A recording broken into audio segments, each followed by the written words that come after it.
Jason, remember this? I do remember this. That's you and me on the chin ramp, double inverts, like search for Animal Chin. And that's me wearing the actual shirt from that original photo on Animal Chin. It's so crazy. And now we're selling these. Yeah, and I'm here.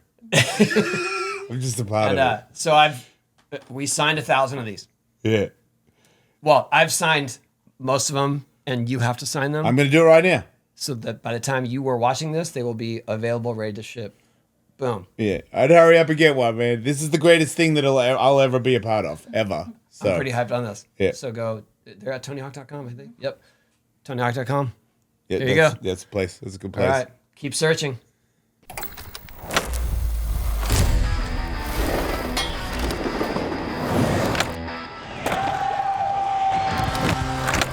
Welcome. Here we go. And I'm not Tony Hawk.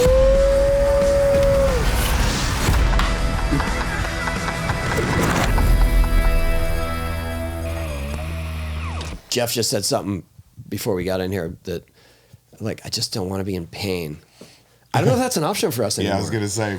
I think Good luck with that. You do hit a point though where you have to make somewhat of a conscious decision of what you're doing. Yeah, to your body, you can right? do everything you can to temper it a bit, but it's always kind of low level there. Well, look what we That's what I chose to do. What's Yeah. that? What we chose to do isn't, I know. you know what I mean? It's And a bit late now, you know. the regularity and the frequency that you do anything when you're in the top like percent of anything, especially if it's very physical and not physically necessarily good for you. Skateboarding physically isn't great for you. No. Beats the living daylights out of you, right? So you do it your whole life from a kid, from when your balls have barely even dropped, to when you're in hitting into 50, right? Yeah. Into that age, and you're still going out. What do you expect? I mean, that's half of this You know? show's content. What's wrong with you? I think most people are saying, what's wrong with you? Or how do you do that? I think is in most people's mind, because you have to be very mentally strong, don't you, to deal with, physical pain or just challenges like that constantly. You gotta want it, man. Have you taken any kind of conscious break? Never. Never, right? Never. My mind has never stopped thinking about skating, ever, since I started. If I'm honest, Yeah, same. I know. I never even injuries never slowed me down, made me go, I don't know if I can get there again. It was always, I'm going to get there because it's what I love to do. You're the kind of guy that never sat a demo out, right? No, I don't think so. The demos I didn't skate, I just don't feel like skating. I'm not one of those people that's motivated by money or like show monkey style. Like I like to just want to skate and I enjoy it. I don't care doing demos or contests. Never really bothered me. I never got not nervous. It was more of if I decided I didn't like the guy that was standing over there and the way he just was looking at skating or not paying attention, I'd just be over it and walk out. It'd be more like that, or go and do a demo and a guy walk up to you, what's up, dude? Or the contest or the local hero. The local hero pops up and tries to beat you in the demo. That's always fun. I just look at him, maybe just walk away. Or just go ahead, it's yours. Yeah, a little bit of that. Wow. I'm But quite sensitive. you never felt an obligation to all the others that came that really wanted to see you. I think my skating was just a little bit more personal like that, as a switch, if you know what I mean. I can be affected by the littlest things at times, and no money is worth kind of forcing. I know skating. you're talking about money. I mean, you know what I mean? Doing demos. Yeah, but there's people there to watch you. Right? There's people there to watch you. People that came, and I'll always kind of skate, but there has been times over the years, once or twice over the years, where I just didn't skate because I just didn't feel the right energy, and I'm just driven by that a little bit. Yeah, so I understand. There is that, You're never going to force it. I can't. Yep. I don't skate well. You know what I mean? I'm pretty I don't know. I think very very vocal with my skating. I'm very emotional with it. I don't think I'm an aggressive skater. Really, You're an aggressive guy. I'm quite light-footed. Not really. You are. Yeah. Yeah. I wonder something. Do you have road rage? No. Yeah. No, But I there's don't. something in there. I've always sensed it. I can kill. Yeah. Yeah, See? yeah. Yeah, I'm There you good go. with that. But I'm not. There's I'm not something there. But even growing up, I've never just gone on a rage and just had uncontrollable rage, though. No, it's very much. I No. feel like from what I know too, I've had secondhand experiences where people are like, "Dude, did you hear about this guy came in? He was all wasted and he was up in Jeff's face, and Geoff just knocked him out." Right. But it was more matter of fact, like, yep, one punch and he was gone. Yeah, he's... Have you watched Tank Abbott's podcast on Joe Rogan? Have you watched his episode, Tank Abbott? I don't really watch like I'm very podcasts that familiar much, with Tank. but it just came on because I was like, I wanted to hear the news you this relate morning. to real quick. him? And it just came on while I was walking. And you relate? No, but what he was saying, and most of it was he couldn't get around like fighting people that were like trained and had particular skill sets when he just wanted to fight them. Yeah. That's you? A little bit. Right. A little bit. Yeah, you realise that that's one of the angriest people on the planet and you can relate to him. So yeah, you've got a little bit of an anger thing. Tank Abbott is a guy that was just like after the fight when he'd knock someone out, he'd still want to beat the person But up, that's but what it I was just feel. unconscious. It's more that he always had an even keel emotional state. Yeah. And it was just more matter of fact, like, oh, I guess I will have to beat this guy up now. And I here just go. noticed that, like... It didn't come from, like, gritting your teeth and, No, like, it oh, probably here came it comes. It's from like, oh, being man. scared But- and being in that Yeah. situation before. And like, Okay. if you don't leave, you know, or if you don't diffuse the situation, Wow, go that's- through that. It feels like that growing up in a big city. Yeah, I think a lot of people like can relate to that. Of I can relate to that. being picked on or just being aware that you can always be screwed with. And I think growing up in a big city like I did, you're just aware of it. And I think you noticed it more coming to California when I moved here in like '94 and like kind of met you guys and all those first contests were happening. And so we were around each other a little bit more than we ever were at the European contest, which was once or twice a year. There was a little bit of that. You throw that kind of like kid into like the mix of like... How old were you when you moved to California? I just turned 18. Okay. It was July 2nd, 1994. Wow. That I moved to the United States. I remember when you guys moved, and it was, you can correct me of all these details, but it was Death Box, right, in the UK. Mm. And then you guys changed it to Flip and moved out to California, including Ian and Jeremy, Yeah. the guys who created the brand. Well, that was their company. I was just a sponsored skateboarder. Right, but I'm saying, for like, Deathbox. the team riders and the company all moved to California. Yeah, they moved it to the US and changed the name. Yeah, and we were the distributor. Yeah. But I remember them distinctly, probably more Ian, said, hey, the team's coming, Tom Penny, Geoff, like you gotta make sure you keep them busy. What do you mean? Like almost like you gotta look out for them because someone's gonna come steal them.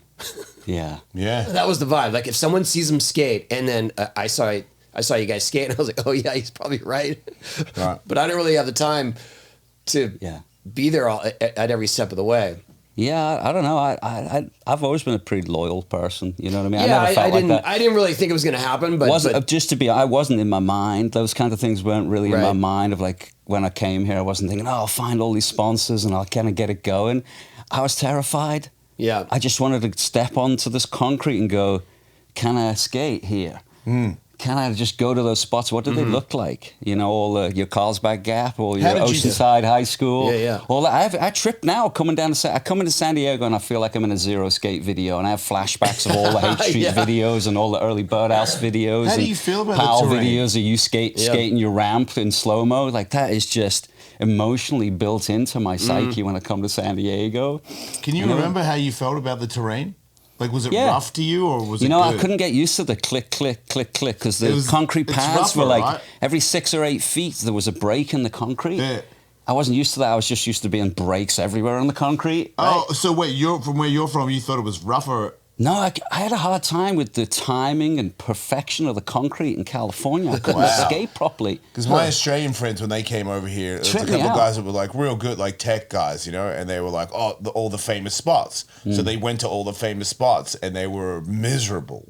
And I'm Yeah. like, what's wrong? And they're like, it looked way easier to ride in the video. And I was like, oh, because I'm vert, dude. I was like, I feel bad for you a little bit. I also don't really care, but I just remember a few guys going, man, this ground is like, and I was like, oh yeah, the ground is it's rough. different, Yeah. I just picture, especially with the rough ground, is I'm definitely going to fall, And when I fall and put my hands down, It's gonna rip I'm it. going to tear all the See, skin I off. don't think like that. When I was you don't. skating flat ground in California, the fact that you have to time your flips to not hit the cracks, even though the cracks it's smooth for 6-8 feet, and then there's like a seam in the concrete. Yeah. That messed me up. All I could think of was as I was gonna do a 180, right when I'm landing, I'm gonna feel a seam, and then I'm gonna balance out another 6 foot. It's gonna be a seam again. So I have to time my tricks in between the seams. I'm like, I'm over this, over it.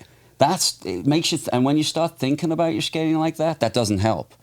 Being like more of like a city style skater, where you don't have an A to B, right. you don't have a start and an end date Yeah. to every time you put your board down. You're just screwing around, you know. But I do remember the spots getting here, going, yeah, I wanted to find spots that weren't in England. I remember that, like I'd basically done a lot of the stuff in my city that I wanted to kind of do, if you know what I mean, like the bigger spots, before I'd moved out. So when I came out here, the spots, we just didn't have spots like that, so I didn't compare them. There was no comparison to Carlsbad Gap, really, around the corner from your house. That's just a unique gap with a drop at the end, you know, and a cool looking gap. So I don't know, I just took it for what it was, you know.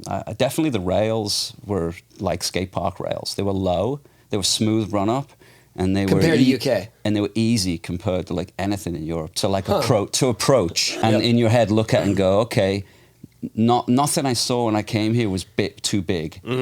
You know. When did you feel like you started to really get skating, where you thought, okay, maybe I'm pretty good at this, or did that come from an outside source? I don't think I ever. My daughter's 9 years old, and she's a really just big thinker and creative.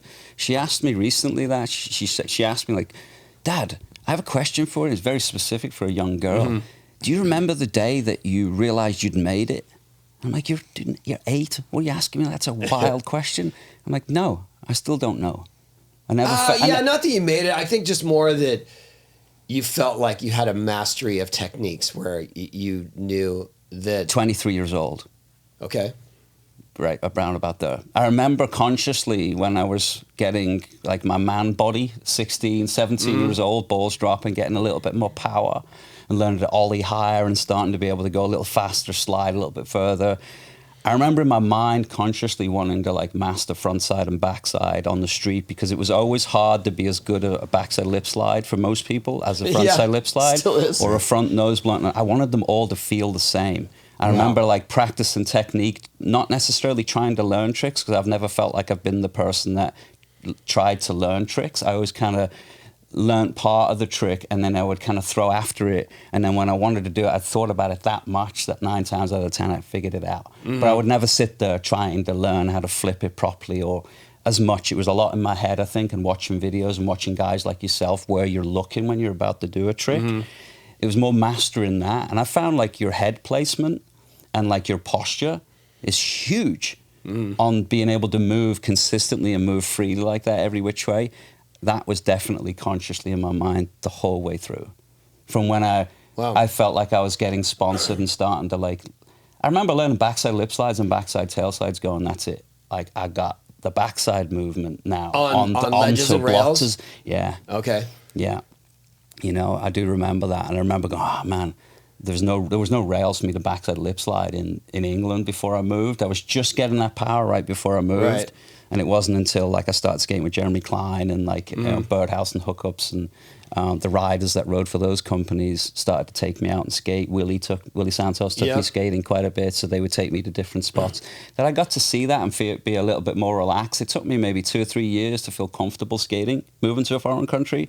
I felt like my skating was pretty poor the first 2 years after I moved here, truly. I didn't feel good. Do you ever have those times when you skate in vert where you drop in, you do 2 face wall backside airs and then go, dude, I can't hit the 3rd wall? Every time I'm here. There you go. I said that because I knew you'd relate it. More now than ever. Every vert skater knows that, right? I felt like that. When that doesn't happen, that's a crazy day. I'm like, oh man, I feel like I can do it today. That's awesome. And now a word from our sponsors. Hey, Tony. Yes. Did you know that 80% of men will experience hair thinning in their lifetime? I heard that. It's normal. Did you know that? Obviously. But it doesn't have to be your fate, Tony. Just mine. Get ahead of it with Nutrafol. It's clinically tested hair growth supplement for men. Nutrafol is the #1 dermatologist-recommended hair growth supplement brand with over 1 million people seeing thicker, stronger, faster-growing hair with less shedding. Bigger, stronger, faster. Take their hair wellness quiz on Nutrafol.com/men for a personalized hair health plan based on your specific root causes. While many supplements rely solely on ingredient studies, Nutrafol clinically tests final formulations to ensure their efficacy. In a clinical study, 84% of men showed improvement in their hair after 6 months of taking Nutrafol men's hair growth supplements. Take the first step to visibly thicker, healthier hair for a limited time. Nutrafol is offering our listeners $10 off your first month subscription and free shipping when you go to Nutrafol.com/men and enter the promo code HawkWolf. Find out why over 4,500 healthcare professionals and hairstylists recommend Nutrafol for healthier hair. Nutrafol.com/men, spelled Nutrafol.com/men. Enter promo code HawkWolf. That's Nutrafol.com/men, promo code HawkWolf. Back to the show. No, but that's what it felt like. I felt sterile the first couple of years where I wasn't progressing First as much couple as of I years? was. Yeah. Wow. Yeah, I was learning a lot of tricks from like 13 to 16, 17 years old. A lot. And I moved to the States and there was a lot of tricks I'd done that after I moved to States, like a year or two before, I couldn't do them after I'd moved to States because I just didn't have the same spots. I didn't have the same technique. Yeah. And I remember doing quite a lot of things that even now I wish I could do the trick the way that I was doing them then. You know, 3 or 4 times in a row down like 9 or 10 stairs in the dark going, I'm just trying to learn it. I'm landing weird, but I'm just trying to learn it. Tricks that I couldn't do now. Yeah. You got to remind yourself that disheartening progression rate. back then? For those 2 years to sort of be like, wait, Yeah. have I got worse? Yeah. Yeah. Yeah, Tom Penny freaking ruling. Right. Musker was coming in just on fire. And Right. my brain wasn't straight. I wasn't comfortable Yeah, like that's I a- was before I moved. I felt pretty on point. And I think the instability of moving to a foreign country, not having the same family Oh, I structure. mean, you also and- living in the chaos house. I was living in an apartment with like, the Pappases were there. There was 13 of us in that house at one point. Yep. We had both Pappases and one of their buddies, and man, I carried Ben from a house party once. Stashed him in a bush, actually. Ben Pappas. Oh. Yeah. Wait, and you stashed and wait, you stashed him? Yeah, stashed him in a bush. I had to come back for him later that night, and What? he was. Why was he We went to like I don't a wanna know. house party in HB, and it got closed down by the police, and I wasn't drinking then, and they were just wasted and couldn't even stand up, and they were like falling okay. over. And so I Okay. stashed them, 2 of them in a bush. That's nice of you. Carried one of them half a mile back to the apartment, and then one went you back had to to get stash. the one I had to stash, which I can't remember Get his back name. and get him. It was actually Ben. I carried Ben back, Yeah. and then went back for another Australian skater in the bush, and he was gone. There was police around the That bush. doesn't sound like us. It sounds just like Australians. They want to know immediately. Anytime anyone walks in the room, they want to know who the It also hardest sounds guy in the exactly room. like it's just like a Geoff story too. But I was Yeah, sober, Right? So I went I back know, you're to sober. get the It second sounded like one. that's on brand, And for sure. he was obviously he ended up getting taken away by the police because he was blacked out and had a stomach pump that night and barely made it. Right? There's one. That apartment got busy for sure. I remember you guys had one house phone, and I would try to call to get a hold of Someone. you, Tom, who knows, or Allie. Allie was there too, right? Ali Kearns was Allie Kearns. staying with us quite a bit. Yeah. We had quite a lot of vert skaters on and off, and quite a lot of like English street skaters and vert Remember one skaters time I staying called, with us. and first I'm just hoping to hear a British accent, thinking like, oh, maybe I got the other. Like I was like, hello. I'm like, who's this? And he answers funny. He's like, you don't start a conversation like that. I was like, sorry, I'm just trying to find Yeah, whoever. I was sober, probably a little bit more clear-minded than maybe I should have been. Yeah. Oh no! But I mean, that's what I'm saying. Though you were living in chaos. Yeah, I and I wasn't comfortable, but Right. that had something to do with it. Yeah, but I mean, I don't know if I knew. I was conscious of too much then, other than I wanted to skate and kind of get involved in the industry and just get out there and go after it, you know. And Yeah. I didn't know that, and you obviously have to have a foundation of where you live, and I didn't even give it a first thought about leaving home. Were you already pretty good friends with Tom when you moved out? Yeah. I met Tom in like one of the European contests on the top of a mini ramp. I didn't really know who he was, and I was skating a mini ramp outside. I think maybe in Germany, maybe Munster or Dortmund or something. And I was skating the ramp outside, but I didn't know anyone because there was a load of freaking Germans and Dutch skaters and whatever back then. It was like, if you didn't know the guy, like, you know, you just kind of drop in, couldn't speak the same language. Yeah. And I recognized on the platform one dude. I'm like, I've seen him in mags. That's that kid, like Tom Penny. I've seen him in like Rad Mag and Skateboard Mag. So I just said hello. Hey, Tom, I'm Geoff. Like, you know, nice to meet you. Like, can you do this trick? Can you do that? So we just skated the ramp together, trying to figure out what tricks we could do a little bit. That's what I remember. And then when I came back to England, to mainland England, I went down in the summer and stayed with him for like 2 weeks in the summer and skated and stayed in his home, in his family house for a week or two and just kind of punted the river with him and street skated with him. And punted the river?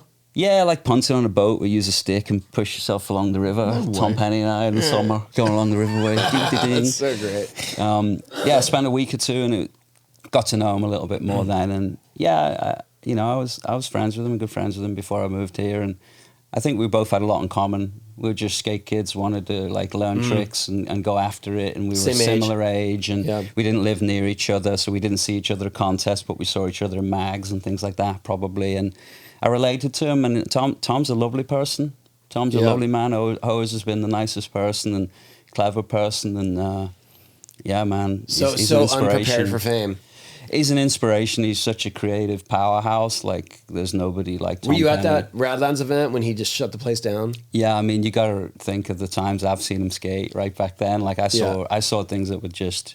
You saw that one? I saw so much special stuff. I'm a straight up vert jock, and That's the event. I watched it. And also, that's the event that you beat me at. That's the same event. Yeah, that's the only bit I remember. I'll never forget watching him take his run, and then after every trick, just kind of whatever he did last. I think it was switch frontside flip Switch frontside flip. over the pyramid and out the door. Yeah. Like there's no more to be done. Yeah. At the time, that was like I can't. No one else can do this. I can't do anymore. That's it. No, because he did every did flip, every single 180, switch 180. That was like such a magical moment in our It was. sport. It was. It definitely like it got a lot of people's attention, didn't it? And it put the finger back on progression or back on like what was going to happen next or what could happen next. And it made it look good. You know, like there was people that were innovative before him, but no one had done it in a way where, like, I was critical of people's techniques. It was a lot of street stuff. To me, if it was messy, I'd be like, I don't even care how many times it flipped or whatever. That thing was a fucking mess to me. But when he did it, I was like, okay, was that switch? You know, and then I'm like, wait, he can do. Whoa, dude, he caught that and then he did frontside kickflip on the vert ramp. That's and what. I was so like, they what used to. the fuck? You guys used to come because it was all, it was all under the Blitz brand. So it was Birdhouse, Flip, and Hookups. So we were all in the same orbit. And you guys would come to we had a vert ramp in Irvine in a warehouse. That was when we finally started making a profit. That was the first thing I did. I was like, on a ramp. I want a vert ramp, but you guys would come and Tom did frontside kickflips like this high, no pads. Yeah.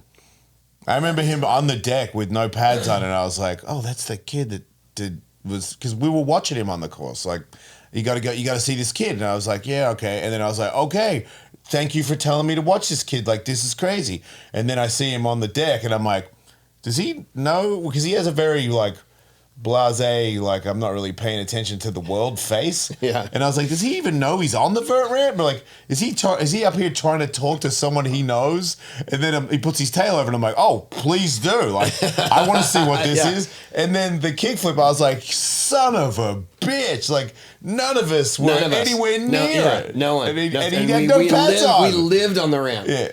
And it was like, oh, thanks for unlocking that special trick. Yeah. He's one of the most naturally, or if not the most naturally talented skateboarders I've ever seen. Yeah. When he learned things, he could just do them. Once he did them, he was just doing them. There wasn't an off day that I saw, and he was magical. He was magical to watch when no one was watching, and when you were just skating with him. I was skating a mini ramp with him one time, and it was on a tour. It was a flip tour, early flip tour. I think it was Phillips skate park, Jeff Phillips skate park, and there was like a spine ramp there, right? Like a mini ramp, it was probably like 5 foot, 6 foot. And it was after the demo. There was nobody really there. I think I was skating with Andy Scott and Tom, and maybe Room was still skating. We were just screwing around on the ramp. I remember we just said to him, "Hey, just drop in and do the frontside kickflip, but just grab it every which way on the same run. And so he just dropped in. From my memory, and he did like kickflip frontside grab, the kickflip melon, and the kickflip stale or the kickflip tail, all in one run. There was like 3 of them. Andy Scott or someone might remember, but at least like 3 walls where he did a different variation and grabbed it first go without thinking, probably having never tried it before. That's how good he was and how good he is. So, Andy Scott too. Andy Scott did. Andy Scott was incredible. Is still incredible. Kickflip eggplant at the Plan B ramp. That's right. So that's like 96. Yeah, you skated with Andy quite a bit, didn't you, yeah, too? I mean, there was definitely a lot of that. Like, I was skating a lot with Ed Templeton and with Jeremy Klein while, Rune and Tom were skating more transition and more skating those night sessions or come and staying down in your house and stuff like that. They did do, or Ali Kearns would do, because Ali would stay with us, wouldn't he? All great skateboarders. Yeah. You know what I mean? All living in a house. And if you think about it, the focus, there was alcohol and things. The focus was definitely skateboarding. Definitely. Yeah, it's like when we grew up. No it wasn't like the conversation was like still very much, if people want to like look back, it really was. It wasn't, it was, the focus was the going and skating. The proof is in all the progression that we saw through those years. It wasn't like everyone just imploded because they were partying. I feel like a lot of us grew up in a drinking household. Like I wanted to skate and all I wanted to talk about was skating. But also when you're not skating, you're drinking, because that's like how I was raised. And a lot of those guys were exactly the same. Like we're like, ramp's closed. Well, I've eaten. You know what I mean? So commence drinking. What's next? And nobody drank in a way where it was like, you have a sip. It was, it was, and it was a bonding experience. Like if you drank like that, I knew you were cool. Like looking back, I'm like that, so I wasn't that cool right then. That's why we didn't hang out. I know. But from like 18 to 22, that's it. That's why I knew Jeff better. All right, that's it. Oh, Jason, right now, arm wrestle. Arm wrestle, right now. Let's do it. You're gonna lose. I'm gonna kill you. Let's do it. Okay. Let's go, right now. Wait, how did we go from drinking to this? He did this. I didn't do that. But for the record. What's the technique? I've never done this. Is this like who says what's the technique before they arm wrestle me? You do a backside it. Oh, I'm so screwed. Okay. Wait, well you're already tipped over, but I don't care. Tell me. You go, just go. Okay. Oh, I'm so easy, right? You're pretty strong for a little guy. Man, dude, I can see. Look, there's no flex. You ready for it? Yeah, go for it. Dang, left side.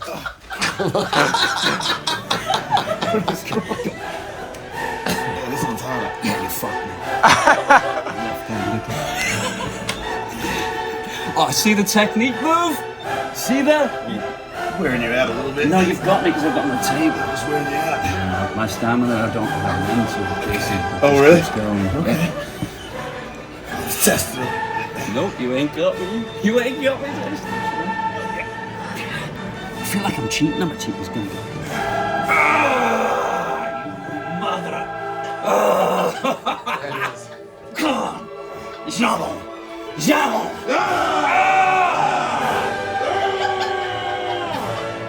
I'm gonna win.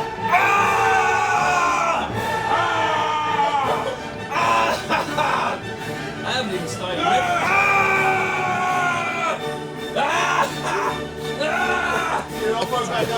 Oh, look, he's thanks.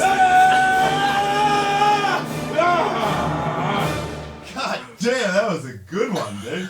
Wow. Dude, I need a break for about 6 hours. Both my plums are in my back I pocket. brush my teeth with one of my arms. What the hell is going on? Sorry.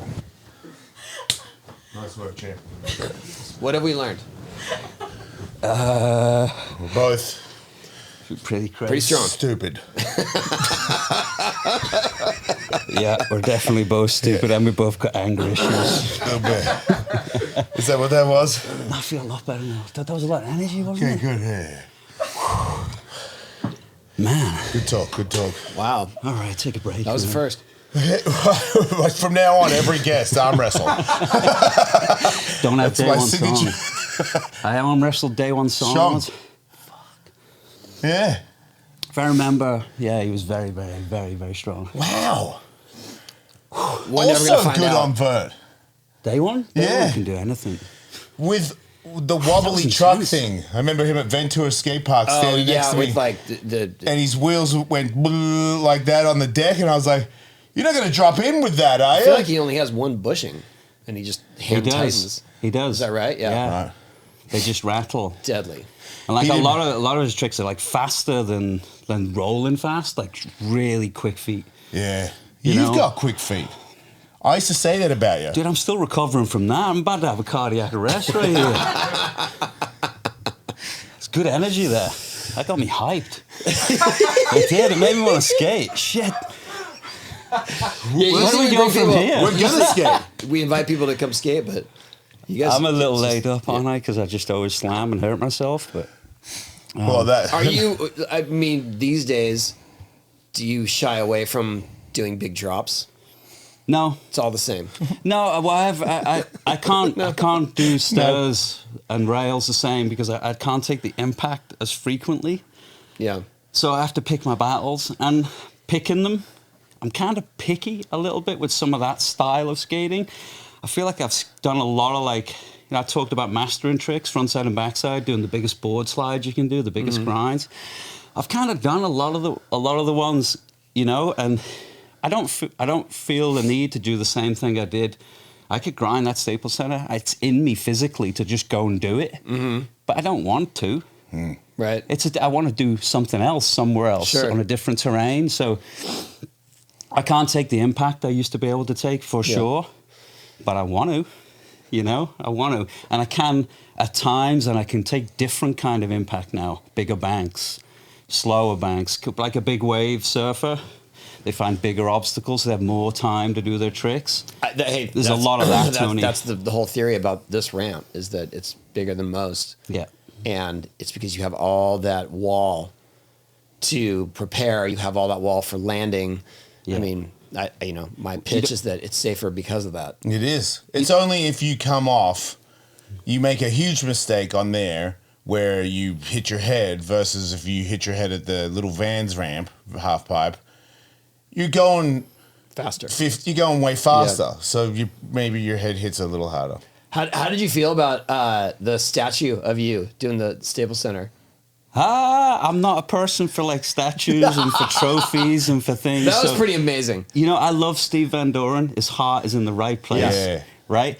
The fact that Steve was the instigator of that. Yeah. It hit my heart hard. Yeah.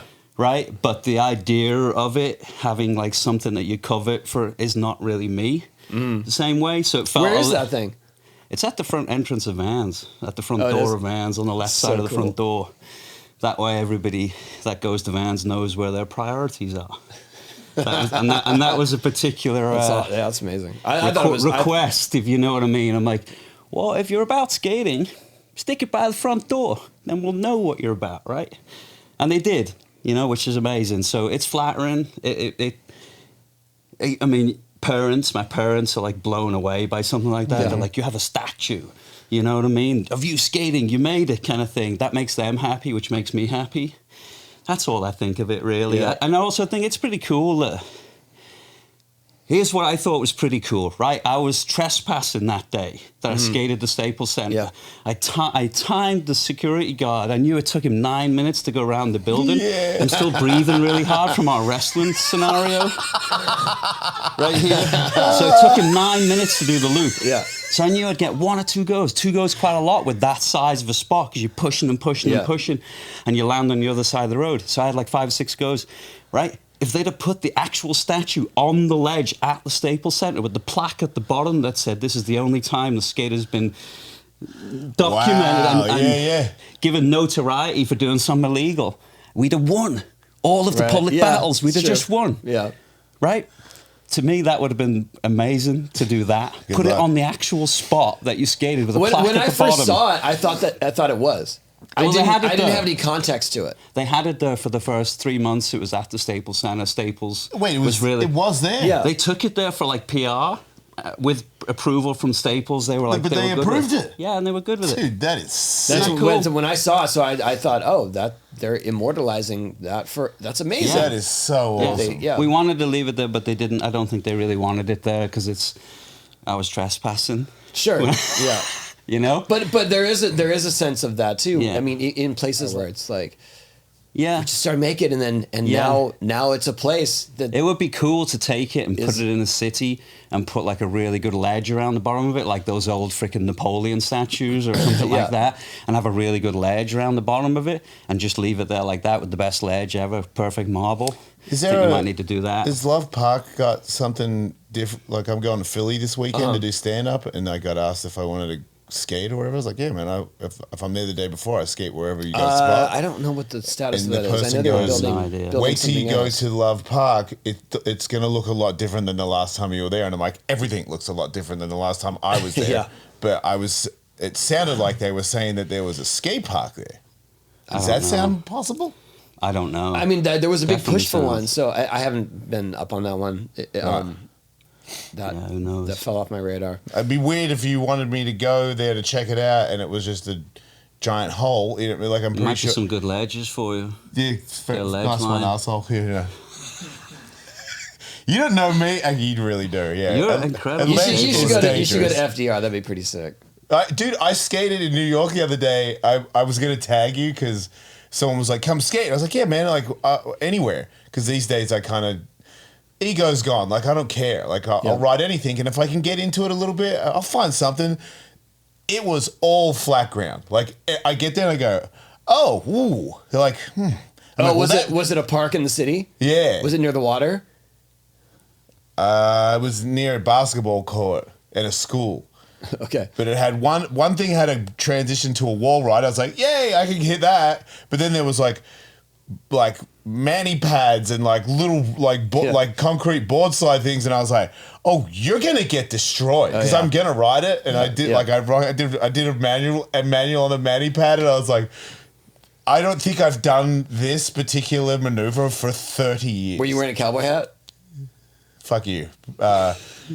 No. I want to picture someone looking from far away, and you're dressed like this, doing skating a mani pad. There was a school of kids, and they were bad kids. Like, it was some sort of camp for like frustrated youth that had come in. Frustrated youth. Yeah, they were bad. You could tell. No offense, they're not listening, but they came in, and it was like, because I could tell they had like a person taking care of them that was super stressed because they were like not listening to him and shit. And they're like, "That's not your basketball. You got to give the basketball back."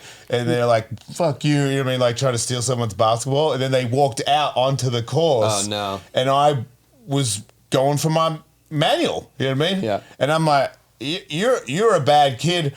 I'm a retired bad kid, so if we meet in the middle, you got the wrong fucking guy. Like, I don't give a shit." And I could tell, like, did he see me coming? He's like, he's not gonna move. And I looked at it, I was like, no, I'm not gonna move. You're gonna move. And then, like, as he went to step up onto the manual pad, I manualed past him, and he didn't walk into me. And I was like, yeah.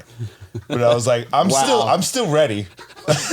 Oh my god! I'll punch a kid. What time was this? 9 in the morning. It was like lunchtime. 8:30. It was time for a snack, motherfucker. It wasn't time for an aggressive manual. It was, hey man. Is there ever time for aggressive manuals? No, I don't, Be honest. No, I don't think so. I think the only thing you can't do with a hangover is like manuals. Like, you got no weight. I don't think there's an aggression in a manual, is there? I mean, I've never felt it. It is if it took Unless you 6 there's times. a big drop at the end, maybe. Maybe, I don't know though. It's still Daniel Gesma. There's still like fluidity, isn't there? There's still like a Yeah. balance and a floating through the sky with a good fluid manual. It took a. I'm terrible at manuals. I'd like to see an aggressive manual, what that would look like. Man, I've got it in my phone Just right doing now. a mani, like really angry. Because everything I do on anything that's a foot under is aggressive. Because that's the difference, dude. Like, doing a 6 foot back to there, I'll be all right. Doing a manual on a manual pad that's 6 inches off the ground, we could get hurt. Like, seriously. Oh no, yeah. I could take a huge My tumble. worst rolled ankle was from dropping a manual off of a little box at a birdhouse demo, because I dropped it too soon, and then it was super rough asphalt, and so my foot stuck, rolled it. That was kind of the end of my tour. Classic. Most of the bad ankles are really simple slams. Boom. That was nice. That wasn't aggressive. That was fluid. See it. Maybe there might have been Share with the aggression in your class. head, but your feet looked quite comfortable. Thank you, shooting it. Thank you, Geoff Rowley. I'm going to send you a manual later, Jason, I'm going to So- do an aggressive manual in a skate park, and I'll send you an aggressive-looking manual. I'll see if we can Pretty get solid, one. right? Yeah, it's a good point A to point B. The best part is my rock and roll slide. Every time I did the rock and roll slide on the ledge, I just kept thinking Tony We were Hawk. talking about him doing his first handrail at school W, and he called it a rock and roll slide. A rock and roll slide. Yeah. Hey, where did I come from? Rock and a roll. Look, you know when I did that No, but that's what it was in our day. In our day, that's what it was called, yeah, a rock and roll you slide. did a pool. It's a rock and roll slide. Yeah. When I did that rail, it was Matt Hensley's rail. Yeah. Like, that's how old I am. Like, Matt Hensley did that rail, and I was like, I'm going to go there and do it. And I was basing it off, Matt Hensley made it look pretty easy, and then when I got there, I was like, wow. He might be better than I assumed. Because it was me and Gary Valentine, and we were both the craziest vert jocks ever, and we were like, you think we could get up on that? You know what I mean? I'm like, mate, it's a big ollie. You know, like, it's like getting that front wheel over on and we had rails on, so it was like, we were like, it was You probably had cutting you edge. definitely had the like roll over board slides that you just go on like that. And then, like, Oh yeah. barely get the front truck Yeah. over and pull it over the top like that. Bash board slide. Yeah. I don't want to. I don't want That's to. a classic. That's a style of board slide, though. Oh, for sure. Like certain people, if you watch people on the skate rail, some people have it like over the top before they land, and then other people have it on the side and then stand up, which is a technique, and it's a lot different. I find. Yeah. I mean, they're You both know? hard. They're both hard, but if you can do them different ways and Right. you feel different, your body weight's thrown different ways. Yeah. One's not easier than the other. One, it depends on what how far That you're trying story to go. reminds me. I don't know why. You're talking about a bunch of vert dudes showing up at the street spot. When we went to EMB for Animal Chin, that was the first time that Stacy ever put up a bounty on a trick. What was Because the everyone was trick? talking about, back in those days where they would joke that if you're on 8th Street, like they'll give you money to do, do $100 for this, and we were all talking about the Gons Gap. Okay. And Stacy, and then I think finally Lance was like, or no, Cab said, hey, Stacy, what will you offer us for that? And he's like, no, you guys, man. He goes, all right, $100. Like we broke him down. Yeah. Because he wanted to see someone do it too. Yeah. And that's why I'm pretty sure it's in the video, Lance locks up on it. He came up short. He didn't Had other people tried it? What's that? Had other people tried that before? He and Cab were kind of Working going back on and forth. it. I think Cab gave it one and didn't commit to it, and Lance, being Lance, just went, did it his tail, locked up. Just pressure on it. No, it's Lance, $100. Like, Yeah, right. No, he diapers. was like, if I go fast enough, it'll go over. Yeah, but also he's like, but it's worth trying. I think he might have got the 100 anyway. But that was the only time he ever Pulled the money out. Dude, money out, locking yeah. up on that is. Does that work with you? If someone says $100 next go? No. Or, other than just for the fun of it? But it's For not fun, the yeah. money. It was always. people it is, would, though. It would always be Some like, people he are like, I bet want me. the fucking money. You know, some people. Oh, I want. Or can do the trick because it's just I a think it's more. challenge, I like the you're dare. tight or kind of thing. I It's like just- the dare and the idea that okay, it has to happen in this time frame. Yeah. The next 3 tries that helps me for sure. To me, it was more. It was him. Like I was in a contest when it was like Or what 2000, and he's like, "You made nose grind over that because it was they made those bridges with the rail, like so it was extension with the coping over it. I love it was like those. a new thing that Yeah, they'd those had are sick. on the Yeah. vert ramp. And Tony's like, I was trying to nose grind over it, and he was like, "You got that?" And I was like, "I'm gonna." And he's like, $100 since you can't make it right now. And I was like, "Ooh, Tony Hawk, $100." Like it's not like I'm gonna keep the $100. You know what I mean? Like I'm not gonna spend it. It's a Tony Hawk For sure, $100, put it on the fridge. and I'll never forget it. Yeah, dude. For sure. I'll never forget. I did it and I made it, and he fucking pulled his wallet out, and I was like, "You've got your wallet in your shorts right now." There's a reason for and that. It was a There's a reason for fat wallet. I'm not saying it was full of cash. I'm just saying it was like a thing that you wouldn't want to slam on. Yeah. And I'm Yeah. like, wait, that's in your pocket, you lunatic? And you're like, always got it. That's because Did you make it? Fuck yeah, dude. Yeah. What fuck was yeah. the Have you got skate the park? $100? I spent it. Spent it, yeah.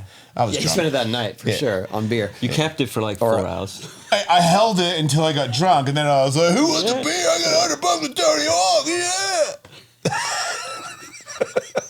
What was the skate park? There was a YMCA in San Diego. It wasn't there that long, but Who used to skate there? I know Peter Hughes used to skate there. They had a vert ramp. You know what I'm talking about? Not the Vista ramp.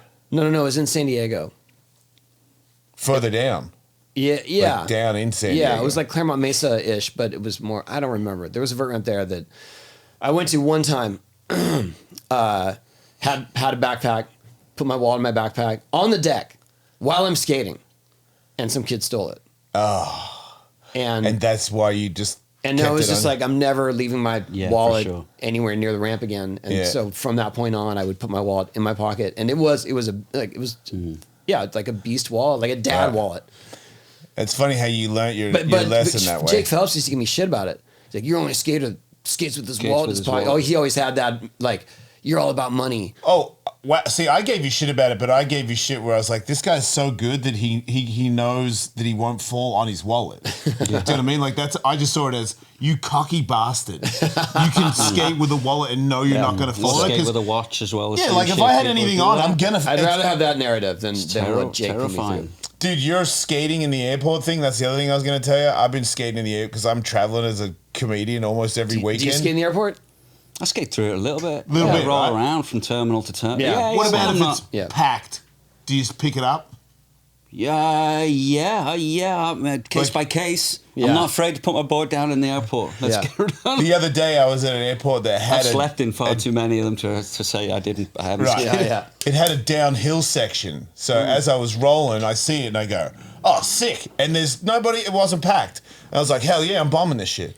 So I bomb it all the way down to baggage claim. And then when I get to baggage claim, I'm waiting for my bag. And this bigger guy comes by and he bumps me in the back and leans over, grabs a bag and spins it around and it hits me. And I go, what did I say? Excuse me, fuckface. And he goes, what'd you say? And I said, excuse me, fuckface. And he's like, yeah. I'm like, yeah, dude. And he's like, you want to go? And I was like, take your best shot, champ. And he's like, I'm a police officer. I'll get my team of. And I was like, please do. And what is the charges exactly? And then he said something about, he's like, well, at least I'm not a 55-year-old skateboarder. And I was like, ooh, that was a good one. But I was like, well, at least I can stand on a skateboard and it won't snap in half, you fat bastard. Oh my God. And that's when his airport security was like, hey man, why don't you calm down? I was like, yeah, dude, why don't you calm down? And I thought maybe he was talking to me, but he wasn't. He was talking to him. Oh, really? But I realized 55-year-old, it was because I'd skateboarded in the airport. Because I was like, where did this hatred come from? I'm just standing there waiting for my bag. How does he know specifically how old you are? Well, he's off. He was being insulting. Okay. He made me shave as soon as I got to the hotel. I was like, man, do I look 55? Late 40s, I'd say. Thanks, dude. But it made me realize skating in the airport, if you're you and you skate in the airport, people go, hey, wait, is that Tony Hawk? But when they see me, they go, hey, stop skating, you shithead. And it's so I'm. Or they take it out of you at baggage claim. Yeah, they try to find me at baggage claim. I have a question for you. Have you had that happen before where you've been put aside or singled out for skating somewhere where you were trespassing or should have been doing until they realized that you were Tony Hawk, famous skateboarder? Yeah, I got. And then they were like, what the fuck? definitely Sign this, off you go. Everything's great. I definitely got the minutes Birdhouse ago. team out of either being arrested or getting tickets. That's a great thing. In Vegas, we skated this pool that was in an apartment. It was at the center of an apartment building. It's so noisy and on display. When they brought, a couple of locals brought us there, and I thought, you guys, we're never getting away with this, skating this. Yeah. You know what I mean? Yeah. It's like the whole apartment is centered around this pool that's empty, and we're gonna make a bunch of noise in the morning. So of course the cops came. We were there for maybe 10 minutes, and they're lining everyone up outside, and then one of them recognized me and was like, what are you guys doing? You guys making a video? Like, yeah, making a video for Thrasher, King of the Road, trespassing. Pretty much. And they were like, cool, photo. Yeah. Yeah. And photo, and then just don't come back. you got to go though. Gotta go, yeah. Right. Okay. Yeah. So definitely that has happened. But then one other time, this guy gave me a ticket because he wanted to make an example out of me. Yeah. That's the worst. I've had one at the airport where I was holding it in the line, and security goes, "Hey, you can't use that in here." And I go, "I'm holding it." And he goes, "You and your Tony Hawks and all." And I was like, "Hey, that's my friend, man. What did he do?" And he's like, "You guys are the whole problem with this thing." He's like, "He skated around, posted it on the internet, and then dickheads like you think you can do it." And I was like, "Okay, this is backfiring hard. Like, fuck you, Tony Hawk." Like, I had it in my hand. I wasn't riding it. It was in a line on carpet.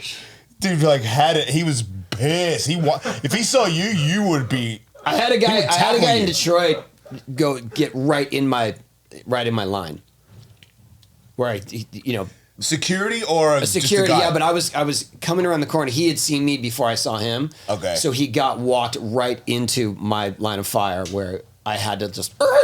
Oh no! And then what? Walk it. Right. That's okay. That's acceptable. Yeah, I mean that's the usual. Yeah. Right.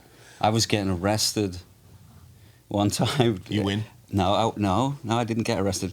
I was drunk a long time ago, drunk with Dustin Dolan on tour, Vulcan tour somewhere, wasted in the hotel room, and we decided to trash the hotel, just wrecked, right? We put mattresses in front of the whole level of our whatever floor that we were on, so like 10 or 20 mattresses, so everyone who woke up in the morning, they'd open the door, there's a mattress in front of their face, because they were like changing all the mattresses, so they'd stack them up, so we put all them, we opened our door and we trashed everything in the room and blacked out because we wanted to get caught. Right, because we're real smart like that. Right, so we'll trash the whole upper level right here, open the door, blast all the music, wreck all the whole room, lay back, and then just get arrested. This will be great. Dustin and I just drunk, wrecked out of our heads. Guy comes up from the lobby, taking us down. He said, "I've called the fucking cops. You guys are getting arrested, all the above." We're going down in the elevator. He's looking at, he's like, "Give me your ID and shit like that." Looks at my ID. He's like, "You in a video game? You in a fucking Tony Hawk video game?" Like, "Yeah." He's like, "No fucking way." Door opens. There's cops there, everything.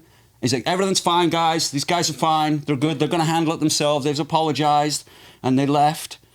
And I left. And I had to put everything on my credit card. It was like $800 or something like that for the damages. And the dude was cool as fuck. Said, "I got to kick you out." It's like 4 a.m. Kicked us out on the side of the street. But I didn't get arrested because I was in the Tony Hawk video amazing. game. Yeah. That is the best story I've heard along those lines. Yeah, that is awesome. You know? Wow. I think it was one of them nights where we had like Dustin and I were just pretending we were at a fake band, and we were telling everybody we were in a fake band. Yeah. Can't remember the name, some kind of Dayglow. Colin McKay and I have been in several fake bands. Yeah. I understand. They're good for the night. Yeah. That's amazing. Do people see, like, when you go through airports and stuff, they see your ID? Does that happen? They do recognize me from the video games a lot. You know what I mean? And I mean, Vans is a big brand, right? So people have seen the face of that brand around, and you know, I've been in skating now most of my life, so anyone who's touched it at some point might have seen my name or my face at some point. So I think most of the time people recognize me. They're either skaters or did skate or have been involved in any of those, or the BAM stuff and all of that stuff. You know what I mean? Like, I've been around. I get recognized for those kind of things. But the video game, man, it did so much for us all, Tony. Do you know what I mean? It changed my life too. I mean, it changed Absolutely. your life, changed our lives, right? But for the community and for skateboarding, it was a platform that really showed people a positive light and the sides to our industry and sides to being a pro skater that are pretty fucking cool. Well, you know? I was just the so graphics thankful. on boards, like the spots, like those things that people don't know about. We have our own spots in cities that no one owns. They're public places. Right. The video game did a lot. So I think a lot of people recognize the guys that are in that because of the impact that it had on their life. Well, I appreciate that. I just appreciated that you guys believed in it, where it was thanks to people like you and Rune and Andrew and Chad that it lent that authenticity. That's really what it was, because if it had just been me or my name, sure, it could have been successful, but the idea that you guys were in it and believed in it, that really brought it to the core audience of skating. Well, thank you for including us. Dude, that's all I'll say. best. Hell yeah. It had if I'd say anything, it had a very, very, very positive impact on people's lives and kids' lives and adults' lives at this point. And man, we're thankful for that. I'm thankful it came out of skateboarding too. Yeah. You know? Yeah. Like other video games don't have those same kind of cult, personal people attached to them, faces attached to them. Even other sports, their video games don't get the same kind of notoriety or attention. What we do is different. It's not like everything else. Yeah. It's 365 days of the year. It's I mean, you just asked me. I've never not thought about skating. I've never taken a break because I broke my ankle and gone, I'll take a break for a year and I'll come back into it. You know? No, not at all. I don't know. That's not. Yeah, what we I mean, do, well, also so. much even to our own destruction. You know, I mean, that's what happened with me and my femur. I just couldn't stay off of it, and then I fucked up my recovery. But you know that feeling where it's just like, no, I got to get back there. I don't care if my ankle's rolled. I won't do kick flips like I used to for now. Yeah, no, I did that. You got to protect that side of it. You know your physicality at that point. You got to where you're at because you're superhuman and different and not the same as everybody else. And you figured yourself out and figured out you could get the most out of everything. But there's definitely lots of times where we push that. You know, what's going on in your head, people can't relate or they don't understand that level of constant like physical attention to your body and your mind and your strength and smiling and saying hello to somebody and having a, you know, even looking happy. You know, you're and right. That's a good. Truly, you know, but I always good remind perspective. myself like I'd never let anything outside of skate really like mess with my skating. I always feel like it's protected. It's weird. I feel thankful for that. Yeah. Like I don't feel like I see some negative in skate, or let's say I'm going through some injuries or whatever. I'm in a rough time. I really don't feel like the bullshit around me affects my love of just dropping the board down and riding. It never really. Yeah, this I'm is the thankful for that. sanctuary. Some people like get over it when they have a weird shoe deal or a weird clothing deal or a weird relationship or struggling to get through that period of their progression.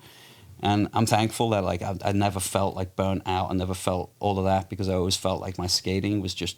I always put it aside. I mean, like nothing can kind of fucking touch that shit. That's yours, you know. Yeah, I feel like that. Well, especially we're here at the ramp, but this is my sanctuary. This is my escape from all that. Yeah.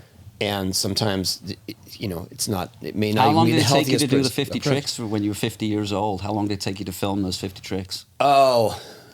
Did you like three or four a day and then one? It was a couple months. A couple of months, though. Yeah, I would say it was about 6 or 8 weeks. Yeah. I try to get 2 to 3 each day, and some were just torturous. So those were multiple days. But it was funny because I wore the same clothes, and then I had heard plenty of people go, "Man, it's amazing! Did all in one day." I was like, "Yeah, no." Yeah, but even 4 to 6 weeks. So like that, it takes time to, you know, all that content and creating all those videos. I mean, how long did you work on your last video? Last video part? Yeah. Probably 2.5 years, probably. But I was done like a year before I put it out. Or done like 9 months before I filmed the last couple of tricks. It depends. I film, when I make videos, I tend to go in pretty heavy early on and get most of it. Like I would say 70% of it right away. How do you know when it's done? It's never done because I'm always driven to just. It's a book. It's documented periods of your life with tricks that you enjoyed. That and every video part I feel has a different extra like 10 tricks that are add on or a different direction of skating or different terrain, and that requires a lot of thought process and it requires a lot of driving around and skating different places and learning. So the street parts take a little while because you go out. It takes you a whole day to get to the spot and get back a lot of the time. You know, and I don't want to film 5 tricks on the same spot when I'm filming street. I try to film 1 or 2 tricks on the same spot. That's a formula for video parts. It's helped me. When I go to a new spot that I'm filming for a new trick and I try to film a front side and a back side, or going one way into the screen and then the next trick going the other direction. You're going that deep into the it helps me because if I just go to the spot and I go, okay, I'll go front side through there and then I'll do like a flip trick onto it there. I'm done in this spot. It helps me like figure out what tricks I want to do when I've never been there before. I've never skidded the terrain. It's not flat. It's every street spot's unique in itself. Every freaking single one of them. Every single one of them's painting a new picture. Isn't that beautiful? Isn't that a beautiful thing? Yeah. You know? That's a great approach though. I mean, and that really, I'm sure it helps with putting it all together helps at the you end stack it up because as you get through like 10 spots and you've done 1 or 2 tricks on, you start getting this flow of from the left of the screen to the right of the screen. I know, it starts helping you figure out. It takes the pressure off. Like, what do I film? What do I go? When you you have a little formula. That was always a challenge with editing early Birdhouse videos. Yeah. Because if I wasn't shooting it, I would just get all this random footage, and it's like, oh man, how do I keep? How do you put it together? Going. This made direction? Enough of them at this point, if you know what I mean. Like all those early videos we made with Flip, I was very involved. Yeah, with them, I'm right? sure. So Yeah. Putting them together and all of the music and the ins and the outs of for the other skaters too. Yeah. Yeah. No, I mean, not for everyone, for everything. I'm just saying I was involved in a lot of it, a lot of the time, and I filmed a lot as well. You know, like that period of skating for us, the cameras were just coming around for you, and your generation, you before me, right? The generation before, the cameras weren't as out there, right? They weren't as easy to drive around with 3 or 4 video cameras. Yeah. My generation, they started to pop up. And so I filmed a lot. And Jamie Thomas filmed Yeah, we a had lot. to. I filmed a lot. Yeah, we all did. You filmed a lot as well, Tony, Yeah. I know, right? For the early Birdhouse videos and stuff. And Jeremy Klein filmed a lot. Yep. So we took that on, probably learned from you guys, right? Started buying cameras and doing all the above. So we were able to document ourselves a little bit easier than some filmer or having Stacey Peralta have a vision of what your video part is or what music you should have. I'm going, my generation, I felt like, we're going to do it the way that we want to do it. We're going to edit our parts the way we want. We're going to have no slow-mos. My gnarliest tricks, my first trick, no one's going to have the first part or the last part. Every part's going to be gnarly. That's how I felt about it. Like when we were making those videos, you know, and I think you can see that in all of those videos, in the Birdhouse videos, the Baker videos, the Girl videos, and the Zero videos. Oh, absolutely. And the Flip videos from that period. They're all the same. They were curated very similar. We learned that from Tanaski and from the videos that came before. And we took and built our own spin on it. Very, very clearly, you know, I was very influenced by Dan Sturt, the Hate Street videos, and the way he was filming, the way he was poking the skaters to get the little clips that meant everything to me growing up. I wanted to be a part of that. So there was a lot of that. Yeah, I when don't know if you would skating. have wanted to be part of it when it was happening. I know, No, right? probably not. I mean, you get used to it, but at first you're like, what the fuck is happening? Like, wait, what? Yeah. Are you mad at me? Yeah, right? Oh my gosh. Because I'm really trying to make this. Yeah. I thought we agreed to meet here. Like, Yeah. why do you hate me? I have so many stories. Oh my gosh. One time, Dan Sturt called me and said, I messed up. He was freaked out on the phone. He shot a picture of you, but he didn't shoot a picture of you. He didn't push the button. It was Was it when I went between the buildings? Yeah. Yeah, The yeah. gnarliest thing, like dangerous-wise, Yeah, gnarliest thing that you've ever done. Yeah, for sure. And probably the gnarliest thing that you could ever do on a skateboard, as far as like, you are going to die if you fall. Yeah. Right? You're going across a gap, you're going to die, right? Very dangerous. It was downtown LA, right? Yep. Skyscraper buildings. 16-foot gap. 16-foot gap. 16-foot gap, kind of flat to flat, ramp to ramp. Yeah. Right? So how big was the takeoff ramp? 3 or 4 feet? You did a Japan over it, right? Probably like 7 feet, 6 Okay, 7 feet. listen, find it on YouTube. Tony did Japan over skyscraper roofs, right? Downtown. It was starting to rain. The ramps were getting wet. Yes. And Dan Sturt was down the bottom He taking called a you and told picture. you all this? Dude, while he was there, before he'd gone up to see you. That is so wild. He freaked out. Because you did the gap, right? Because Yes, it was raining. yes, so yeah. you just did, I'm going to go. And you just dropped in and did one go, got it, right? Right. Well, Dan it was not. Well, Dan was that not doing downstairs, it multiple and you times. went and he just watched you. And he just called me and said, oh, fuck. And he was so upset.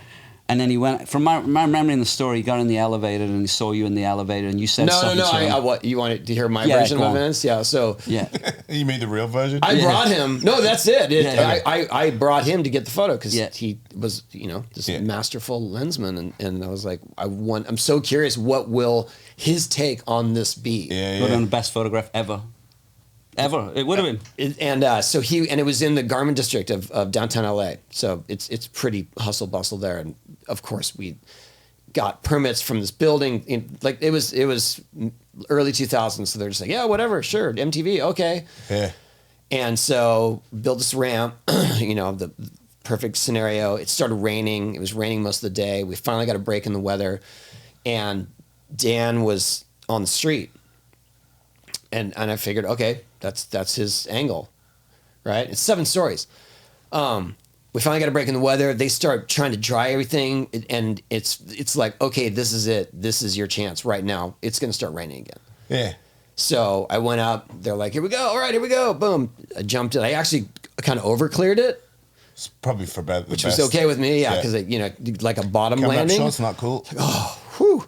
And I was like, oh, yeah, you did it. Right on. Yay.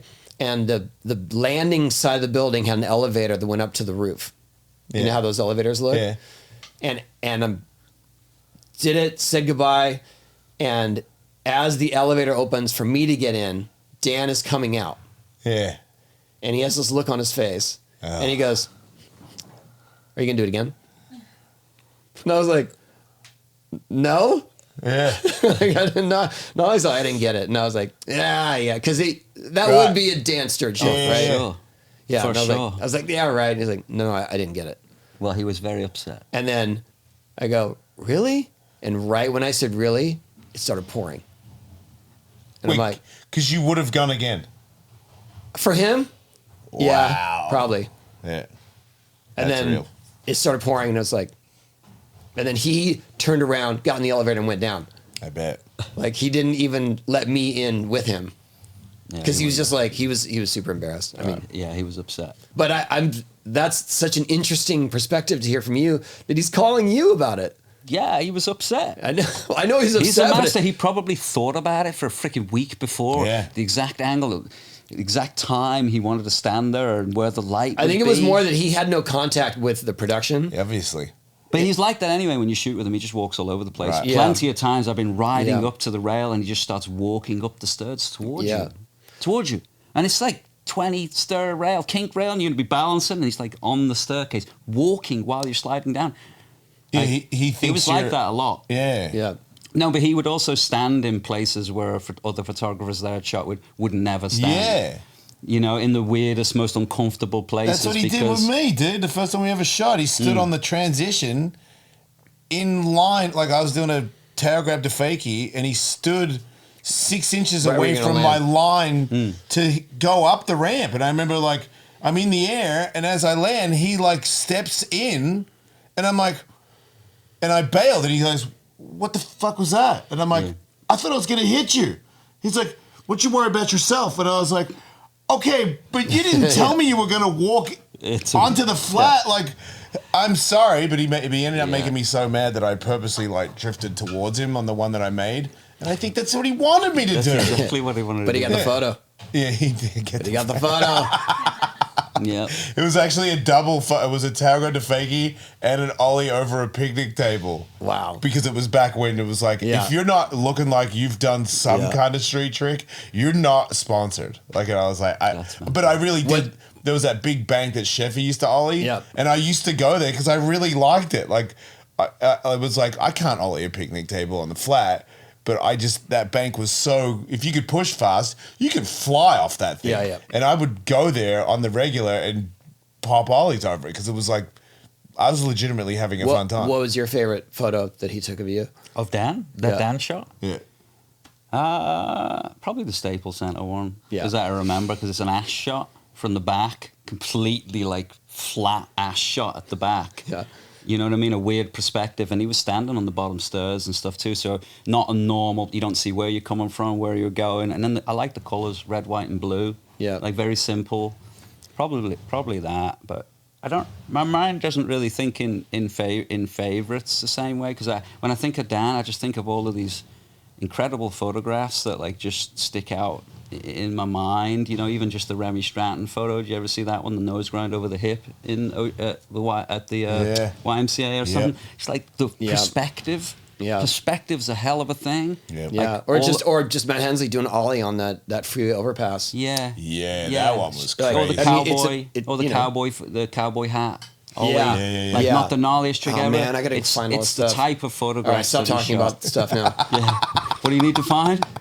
Every time Whenever we you bring up something, I'm the one he that has has to go find it. put it in the podcast. Oh, that one's easy. Matt Hensley, cowboy hat. Not when it's the we'll seventh see. one from the episode. Oh no. You realize he's got kids, right? He's a busy my guy. Well, hey Jeff, we appreciate you coming on. Yeah, that was a man. blast, man. I've always Thanks for having me. loved your approach to skating, your no nonsense attitude, and you always come through with amazing skating footage and stories. So appreciate it. I'm impressed with your left appreciate arm, it. dude. That was really good. Thanks, man. That was a struggle. Lot of. That was also very impressive. I enjoyed that, man. And Thanks we for were having talking me. about how you still calm. We finally saw the aggressive side. I don't know, but it was controlled, wasn't it? It was controlled. Yeah. There might not be an end point. Thanks for having me, though. I appreciate it. Yeah. Sorry, Okay. should I give Wait. you a hug and get out of here? Let's put this to bed. Is it Rowley or Rowley? It's Rowley. Rowley. Yeah, Geoff Rowley. Oh. There you go. Yeah. Get it right. Whoops. Yeah. Geoff Rowley, Can I everyone. blame my Australian accent? Yeah, I think you can. Good. Yeah. How would you say it?